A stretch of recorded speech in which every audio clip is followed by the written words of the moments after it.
Greetings all you manics and minds on our grinds. Welcome back to Dark Souls 3 Arena. Today we're going to be taking a look at the Crucifix of the Mad King, but I'm using onion armor, so Crucifix of the Mad Onion. So this is the build, soul level 126. I could have gone to level 133 and I still might. But 50 faith, 27 strength, and a shit ton of endurance, vitality, and vigor. Why?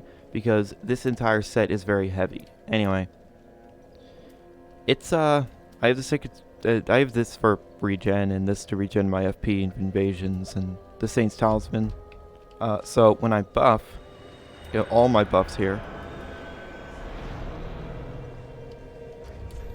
My AR goes to 773. That's not okay. With all that absorption and 43 poise, no. And the Crucifix is already just kind of a dirty weapon.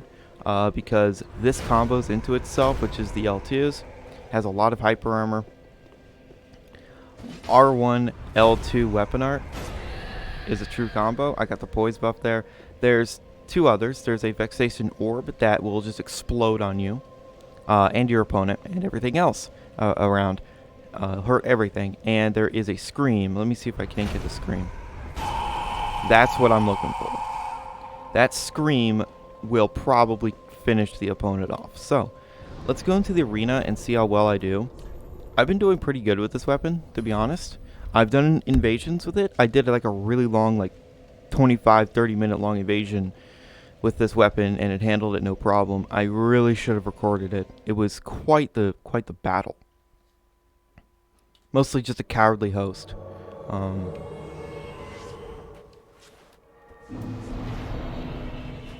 Invisible weapon? I saw that you have an ultra.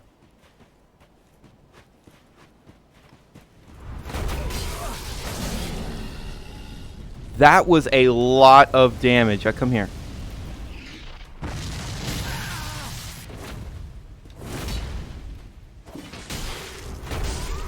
Yeah. Oh, he had the dark mask on too. I think that increases the amount of damage you take from dark damage. Yeah, don't want to do that. You don't want to do that. I could be even grosser. You know, there's such a thing as a dark clutch ring. Although, I don't want to get rid of the lingering dragon crest. It's the only ring I could get rid of, because if I get rid of any of these other rings, the prisoner's chain or the ring of favor, I lose HP, and I'm not doing that, and stamina. And if I get rid of Havel's ring, I won't be able to wear this heavy armor without fat rolling. So, yeah. There's only one problem with this weapon. Not only the fact that it's DLC and it's annoying to get to, because you have to kill a really annoying fucking NPC, but you kind of have to build for it. It's not just a weapon you can throw on any build, like, I don't know, the Lucerne will work on anything. This weapon, not so much.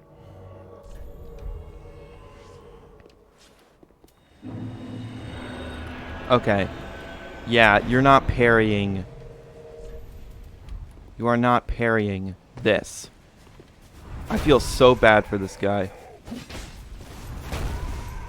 Or maybe he's not as noob as I think he is. Come at me. Stop being such a coward. There you go. Come on. Oh, you pull out Gales. Okay. Well, you're not two-handing it, so I'm not afraid. Coward! Coward! Coward, coward, coward, come on.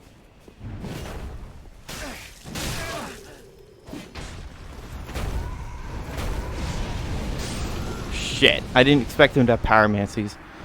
Well, that's what I get. Yeah.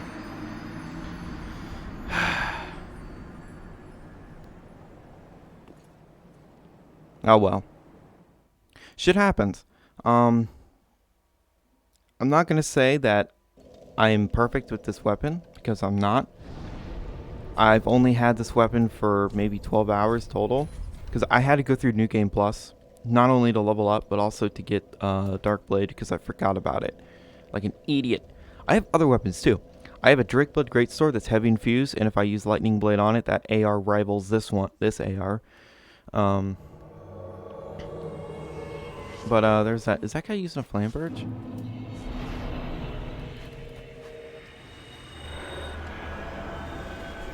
Look at this guy letting me buff. I've been in arena matches before where they didn't let me buff. Like, you are an actual prick if you don't let someone buff. Okay.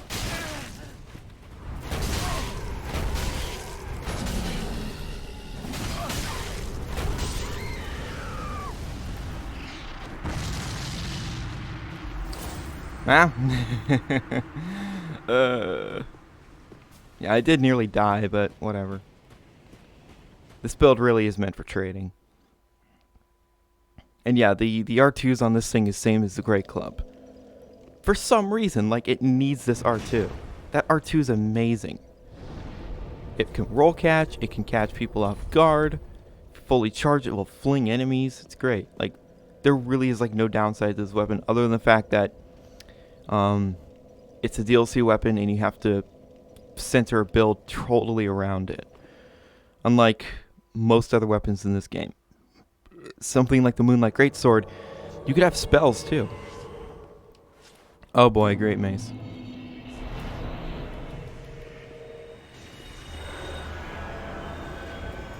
I don't know if I'm going to want to trade with that at all.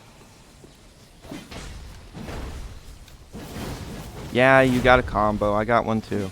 I got many combos actually. Yeah, I got the screech. You like that? You like that I got the screech? Ow. Dead. Yeah, great hammers are a pretty good counter to this weapon because they can trade pretty easily, especially the spiked maces weapon aren't. But I'm faster. This build's so nasty. It would be even grosser is if I had more attunement and I could put like replenishment on to restore HP, or I could just simply use the Sacred Triumphilion ore. I could also parry with the Cestus, but I'm not very confident parrying most enemies with the Cestus. If someone is using a one-handed greatsword, I can probably parry that most often. But I'm not going to rely on parries because it's not my play style.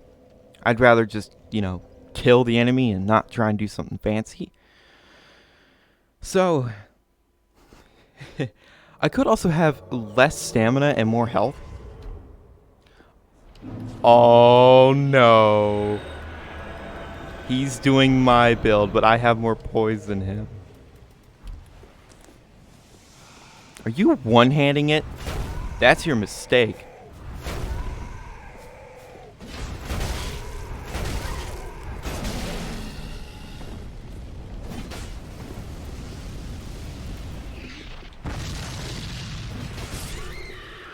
And he's wearing the dark mask to get more dark damage, but I think that does increase the amount of dark damage you take. Risky. Very risky. I didn't get touched that one. Wow. Yeah. Don't one-hand the Crucifix. It's just better to two-hand it. And that's why I have 27 strength. Because if you two-hand a weapon, a strength weapon with 27 strength, it effectively equals 40. So, you know. Most of the quality builds, some people will do 27 strength, 40 dex. I've done that. Instead of just going 40-40. It's probably recommended. I think this will be my last match with this weapon. With this build. I also have the Wing Knight Win Axes. The Twin Axes. I call them the Win Axes because they just win. They destroy PvE and PvP. I think even more than the Cell Swords, but I mean, who uses the Cell Swords, right? Stupid Dex nerds. Anyway, let's see what opponent I'm coming across for my last match. Oh, it's a guy with a Dragon Slayer axe. Okay, that thing hits hard, but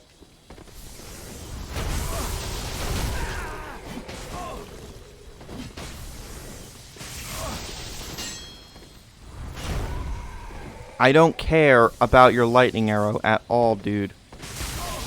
That does damage, but I do more. And I can poise through your stuff. Okay. I think that's a good video. I don't want to go any longer than this. I think recording for about 10 minutes for these arena matches is sufficient. And yeah, this thing works pretty damn well in invasions. It has the hyper armor and the poise to deal with multiple enemies. It has the moveset for it. The only thing is, it's a halberd.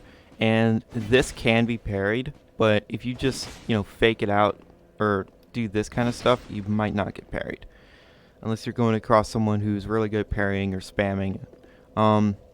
Anyway, this build is very, very gross.